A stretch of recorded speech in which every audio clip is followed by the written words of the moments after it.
All right, Stephen, what do you think about what Chuck had to say? You think LeBron would fit with the Sixers? The only thing I see, he'll be in the same situation as far as shooting-wise. He won't have the shooting that he needs as being a dominant player, one of the best passers ever in the game, one of the smartest players in the game. Guys to play off him, he's going to be hurting with shooters if he does go there. I think a pick and roll with him and Embiid would be unstoppable. Nobody will be able to stop that. You know, I think just improving the shooting, I think if they can improve the shooting and get guys there that can make plays, I think it could be a possibility. But just thinking about that pick and roll with him and Embiid, that would be special. All right, I don't even – listen, it's not surprising to me that Chuck is totally disregarding the defensive side of the ball, but I'll leave the defensive side of the ball out of it for now. Offensively, the Cavs had a top 5 offense in basketball this year. They didn't have great shooters. They had guys supposed to be great shooters, but JR was awful. They had the worst starting point guard play of any playoff team and one of the worst of any team in the league. Like, Korver's obviously a great shooter. It was until the NBA Finals, but he's a bench player. Jeff Green's getting minutes. He's no knockdown shooter. Kevin Love has turned into something of a shooter, but he's not a great shooter. Like, the idea that you wouldn't be able to have a good offense with Simmons, LeBron, and Embiid, I think's crazy. I also think when he says Embiid needs the ball in his hands, what is he talking about? I love Chuck. You know this. I sat and, thanks to you, was able to have a nice long conversation with Chuck at last year's NBA Finals. I think he's the most entertaining person on sports television. But his actual basketball analysis has been wanting for a while now. Like, I just don't. Simmons and LeBron both need the ball in their hands. That's a fair critique. But aside from that, there are so many things that work with this team if LeBron were to go there. There's too many possessions in an NBA game to be stuck in the philosophy that Chuck is talking about. Now, if I'm Philadelphia, this is what I do to LeBron. Because LeBron I don't care what Nick Wright says. He is not getting any younger. All right? LeBron eventually needs to move to the 4 position. All right? Joel Embiid at the 5. LeBron parted the game at the 4.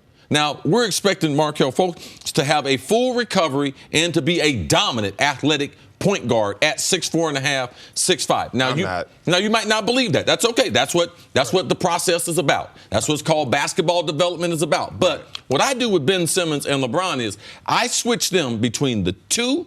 Even if, folks, if you don't believe he is the player, between the 2 and the 4, because Ben Simmons doesn't have the shot to play the 2 enough. But if you have a point guard who can shoot, you can put him at 2. And when he's not playing 2, playing the pick and roll, I put him at the 4 spot. You're saying at the 4. See, how about it when Embiid's off the court? Simmons or LeBron at the 5 in a small ball lineup. Yeah, I do understand. I was going to get to that. Okay, my formula and everything, the interchangeable parts and how many possessions there are. The reason why Golden State, not just their shooting that makes them spectacular, it's their ability to switch on the defensive end, all 5 positions, which Philadelphia would have that. To be able to win an NBA championship, you need a number of things that you can do special with Houston out there, with Boston out there, with Golden State out there. And I believe that LeBron, he brings those different variables to a team like Philadelphia. How do you think LeBron would fit into the Sixers lineup? Where would you like to see him? Anywhere. I mean, you can put LeBron on the team at Walmart and he'll make it work. It don't matter what team he's on, he's going to make it work. It's the people around him.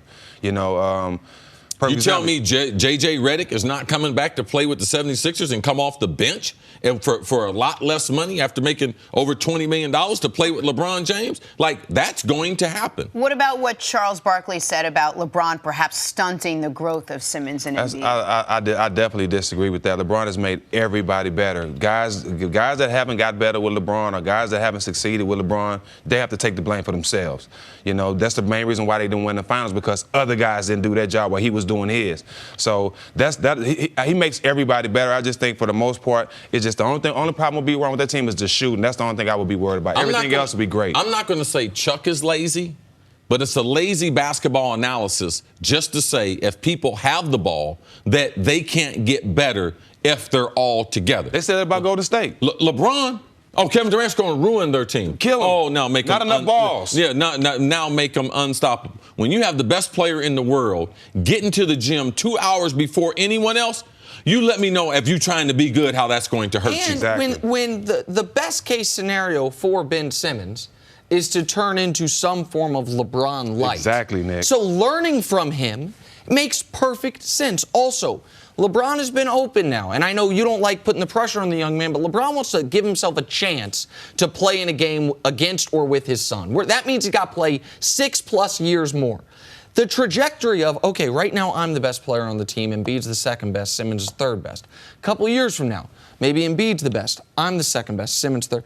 Maybe 2 years, and in 5 years, I can be the third best player on a team that's still a championship contender because of Embiid and Simmons. And now I do want to talk about the defensive end, because that defense would be dominant. You have the best rim protector outside of Rudy Gobert in the league in Joel Embiid. You've got a 6'10". And in doing that, when you have a big man like that, you can play up, Stephen, what you know, on the three-point line and dare them to drive to the bucket. You can put Ben Simmons, who, you know how hard it is as a rookie to be a good defender. He was all-NBA caliber defender as a rookie due to his instincts and his size. You can put Ben Simmons on their best perimeter best perimeter offensive player, and then ask LeBron to play free safety. Ask LeBron to do what he does best at this point in his career, which is, I'm a guard, the worst player on the other team, but what I'm actually going to do is help come erase things. Like, if the Cavs were the 29th ranked defense last year, they got there because of their offense. This offense would be better, and it would instantly be a top 3 defense of basketball. Well, and then, I didn't agree with it, but then they have Covington, who made first team all defense. So they have guys. Yeah, they were second, I think, in NBA in defense this year. Yeah, so they got guys that can compete. But if anybody says, will LeBron go to any team and make them worse, they don't know what they're talking about. LeBron will make any team in the world better. Stephen, thanks for hanging out with us today. Thank you very much.